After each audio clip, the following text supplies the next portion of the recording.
بسم اللہ الرحمن الرحیم۔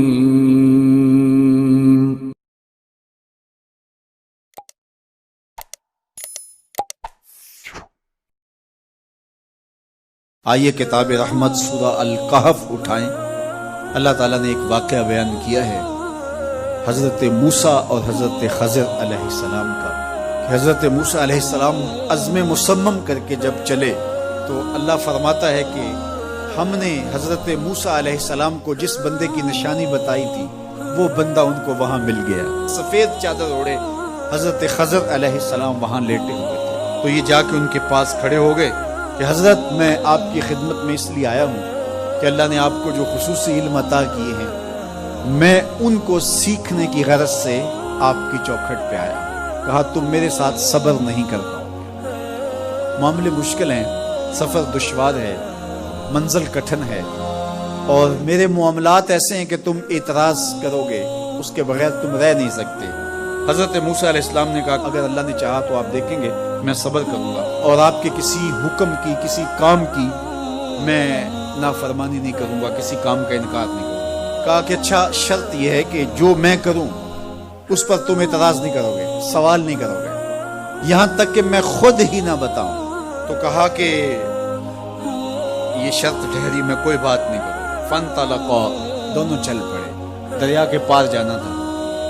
جو کشتی کا مالک تھا، کشتی بان تھا، وہ حضرت خضر علیہ السلام کو جانتا تھا تو اس نے کرایہ بھی نہیں لیا، لیکن جب کشتی پر سوار ہوئے تو عصا مار کے حضرت خضر علیہ السلام نے کشتی کا ایک پھٹا توڑ دیا۔ تو بے ساختہ حضرت موسیٰ علیہ السلام نے کہا آپ نے پھٹا توڑ دیا، یہ سارے ڈوب جائے؟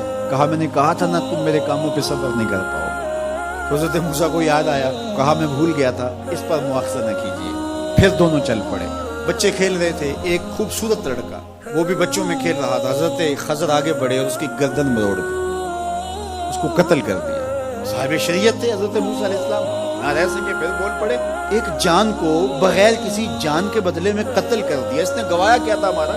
آپ نے بہت ہی جو ہے وہ غلط کام کیا، یہ کام اچھا نہیں کیا آپ نے۔ کہا میں نے کہا نہیں تھا کہ تم میرے ساتھ صبر نہیں کر پاؤ۔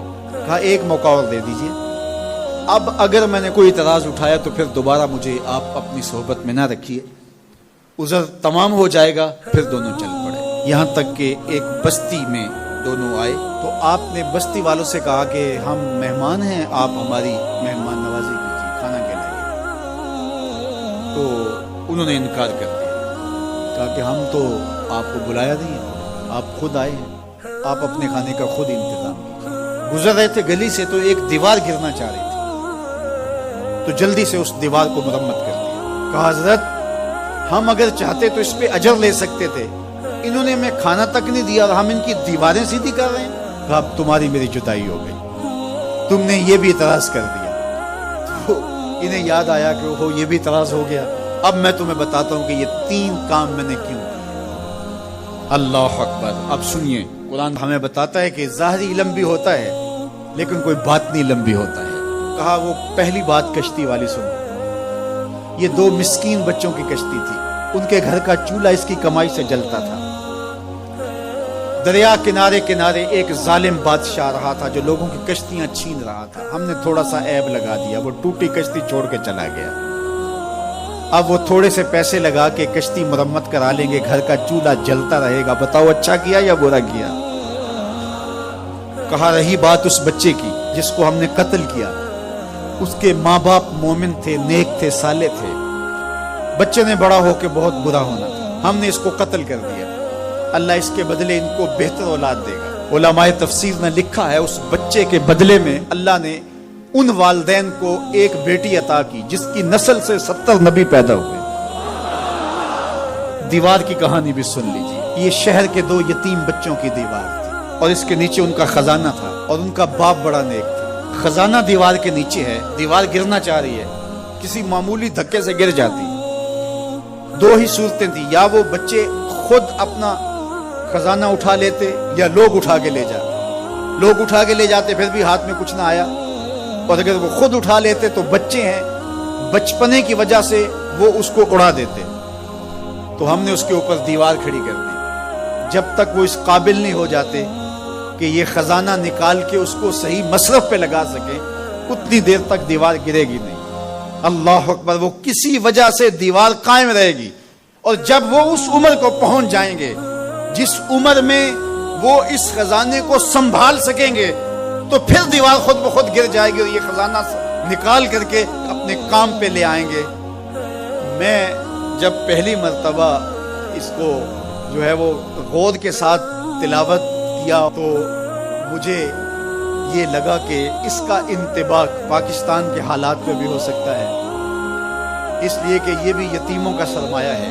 کتنے یتیم روتے بلکتے رہ گئے اور ان کے سر سے جو ہے وہ سائے اٹھ گئے اس وطن کے لیے، لیکن میرے مالک نے اس ملک کے خزانوں پر گہرے پہاڑ اور بڑی بڑی دیواریں کھڑی کر دی ہیں۔ جب تک یہ قوم بلوغت تک نہیں پہنچے گی اتنی دیر تک وہ خزانے ظاہر نہیں ہوں گے، اور جب یہ قوم اپنی بلوغت تک پہنچے گی، شعوری بلوغت، فکری بلوغت، علمی بلوغت، اور رب سے جو وعدہ کیا تھا پاکستان کا مطلب کیا، لا الہ الا اللہ، جب اس بلوغت تک یہ پہنچ جائے گی، اس وعدے کی تکمیل ہوگی، پھر رب دیوار ہٹا دے گا اور پاکستان کو اللہ اتنے خزانے دے گا اور پاکستان ایسا مالا مال ہوگا دنیا دیکھنے آئے گی انشاءاللہ۔ اس لیے رب نے دیواریں بنا کے رکھی۔ تمہارا باپ معین الدین چشتی بڑا نیک تھا، تمہارا باپ داتا گنج بخش علی حجویری بڑا نیک تھا، تمہارا باپ حضرت مجدد الف ثانی بڑا نیک تھا، ان کی وجہ سے میں دیواریں کھڑی کر رہا ہوں اور مضبوط حصار لگا رہا ہوں تمہارے خزانوں پر، اور وہ وقت آئے گا جب تم بلوغت کی عمر کو پہنچو گے، دیواریں ہٹ جائے گی اور تمہارا وطن زمانے پہ مہکتے پھول کی طرح اور چمکتے ستاروں کی طرح اور روشن آفتاب کی طرح چمکتا اور مہکتا دکھائی دے گا، اور زمانہ پاکستان دیکھنے آئے گا، پاکستان دنیا کی قیادت کرے گا انشاءاللہ۔ تو کہا یہ تعویل ہے ان باتوں کی جو باتیں میرے رب نے مجھے بتائی، اور یہ میں نے اپنی مرضی سے نہیں کہی، اور جو میں نے کیا اپنی مرضی سے نہیں کیا۔ تو یہ باطنی باتیں ہیں، شاید یہ باطنی باتوں کے جوش میں یہ بات بھی میں کر گیا۔ وہ کیا کسی نے کہا تھا